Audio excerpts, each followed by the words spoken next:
கடந்த மாதம் முழுவதும் தேவன் நம்ம நடத்தினார். இந்த புதிய மாசத்திலே கர்த்தர் வாக்குத்தத்தம் கொடுத்திருக்கிறதா, இனி நீ தீங்கை காணாதிருப்பாய். பல ஆண்டுகளுக்கு முன்பாக சவுத் ஆப்பிரிக்காவிலே ரோலன்ஸ் என்ற ஒரு மிகப்பெரிய பிரசங்கியார், எங்கே போனாலும் திரளான கூட்டங்கள், லட்சக்கணக்கான கூட்டங்கள் வரும், எப்படியாவது இந்த போதகரை கொன்றுவிடும் என்று சொல்லி இந்த தீய மனுஷர் எத்தனையோ முயற்சி எடுத்தாலும் அந்த முயற்சியெல்லாம் தோல்விய முடிந்தது. கடைசியாக ரோலன்ஸ் என்ற பக்தர் அந்த தீய சக்தியுள்ள மனுஷன் அவருடைய சபைக்குள்ளே உள்ள போயிட்டார். உண்மையாக நடந்த சம்பவம். போயிட்டு என்ன செய்தாருன்னா, அந்த மகன் மிகுந்த ஒரு ஆக்ரோஷமான ஒரு கொடியமான மனுஷனாக அந்த மேடையில் ரோலன்ஸ் வந்தார். பிரசங்க மேடையில் ஏறினார். அந்த தீய மனுஷன் பார்த்து கொண்டே இருந்தார்.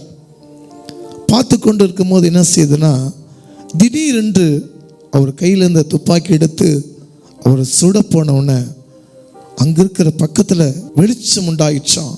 தெய்வீக புருஷன் மாதிரி ஒரு அழகான தோட்டத்தில் என்னை செயலிழந்தாமல் பண்ணிவிட்டது. கடைசியில் என்ன செய்தாரம்மா, கை கால் வராமல் அந்த ஸ்டேஜில் போய் விழுந்தாரம்மா.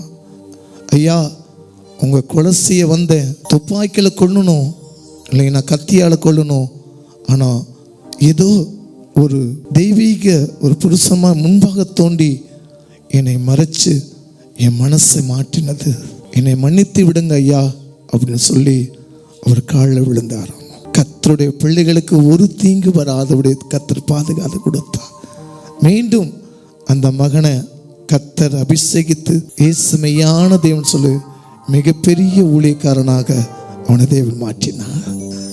அல்லேலூயா.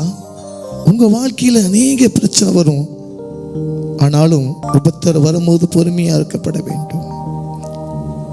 அதே போல ஆபத்து நாளிலே என்னை நோக்கி கூப்பிடு, அவர் பெரிய காரியங்களை, எட்டாத பெரிய காரியங்கள் செய்வாராம்.